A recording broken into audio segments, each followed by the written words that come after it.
volta com vocês, Revolução Espírita, tema muito interessante. Mas antes eu gostaria de lembrá-lo que este programa tem o apoio do Clube Amigos da Boa Nova.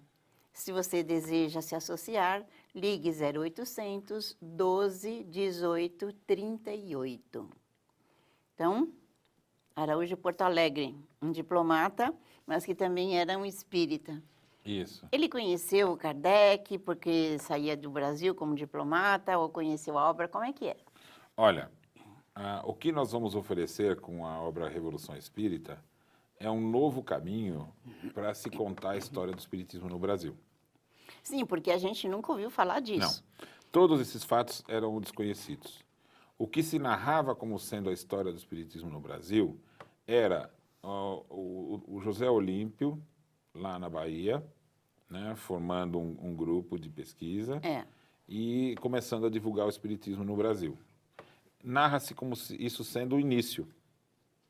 E depois o grupo na corte, no Rio de Janeiro, Sim. que deu origem depois à FEB, o Reformador, e esses grupos iniciais, que já havia até um clima de luta ali. Esse período de conflito de ideias, esse período que é o que se narra em todas as obras, em toda a historiografia espírita, desde 2 séculos, né, que se narra como foi o espiritismo no Brasil, ele é um segundo período.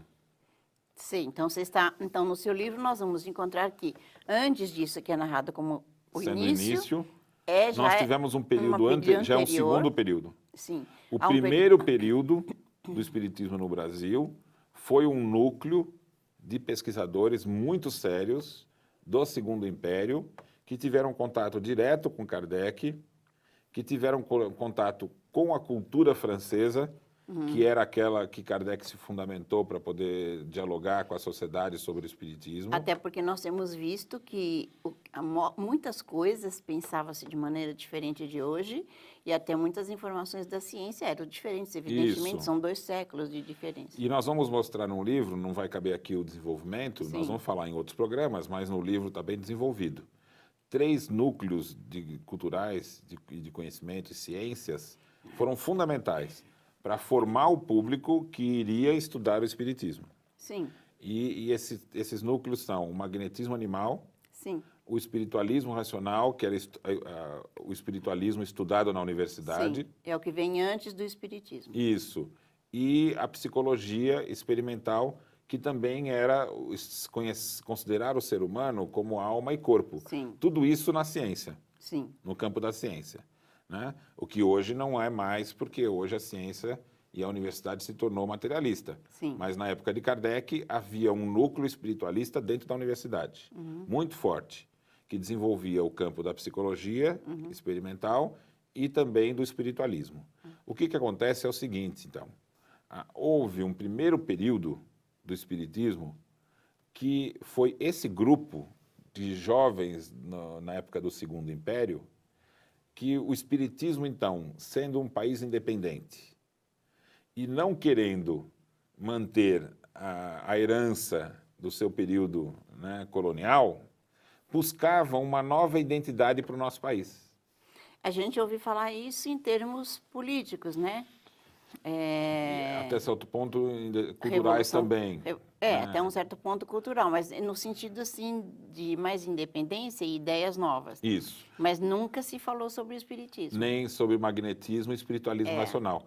Isso não está presente na literatura, nem só espírita, também não está na literatura histórica nossa. Mas houve coisas importantes acontecidas aí. O que a gente recupera é o seguinte, esse grupo que foi designado pelo Império e teve envolvimento direto de Dom Pedro II, né, de encaminhar jovens para onde? Para a capital cultural do mundo, Sim. que era a França. Paris. Então, qual era a ideia? O que os brasileiros jovens poderiam trazer de Paris para que contribuísse para a nossa identidade? Essa foi a ideia original desse grupo. E parte desse grupo algumas lideranças desse grupo estavam justamente no Porto Alegre, que haveria escrever esse primeiro livro espírita, e o Gonçalves de Magalhães, que seria... Mas o Gonçalves de Magalhães é super conhecido na literatura. Isso, e na filosofia. Na O que filosofia. pouca gente sabe é que ele se tornaria o primeiro filósofo espírita. Ó, Então, por influência do grande amigo Porto Alegre, ele não só se tornaria espírita, como antes do período espírita, ele trouxe para o Brasil o magnetismo animal. nossa, Então, ele trouxe, mas com um status, vamos dizer assim, de alto nível. Porque ele era uma pessoa que frequentava não só a corte, como todo o ambiente político brasileiro, claro. sediado ali no Rio de Janeiro. É. Então, para se ter uma ideia, ele fazia curas por meio do magnetismo animal para os familiares dos senadores. Ó, e Gonçalves de Magalhães, que Gonçalves você de Magalhães. nunca tinha pensado nisso. Exatamente. E no livro nós vamos encontrar outros detalhes, que no outro programa a gente entra em maiores detalhes, mas quando eles foram, por volta entre os anos 30 e 35, para Paris, eles estiveram no Instituto de Pesquisas Científicas, que era o mesmo frequentado pelo professor Rivaillot, Olha só, antes de se tornar Allan Kardec. entendi. E eles tiveram uma participação importante ali, o núcleo de brasileiros nesse instituto, né? Enquanto Kardec já se destacava na área da educação. Então, certamente ali eles travaram conhecimento, porque quando Kardec vai começar a pesquisa espírita, em 57, 58, o Porto Alegre já travou contato com ele buscando informações. Compreendo. Então, o Porto Alegre, que foi para a Alemanha, né, com missão diplomática, né, quando ele saiu do Brasil para essas missões, ele narra que por volta de 58, 59, ele já tinha contato com o espiritismo e mais profundamente com o magnetismo, que ele diz, olha, o espiritismo é muito importante, o magnetismo foi muito importante para o espiritismo, ele conta no livro dele, porque o magnetismo, vamos dizer, foi a aurora do espiritismo. Então, Foi o que na sociedade francesa abriu o interesse pela doutrina espírita.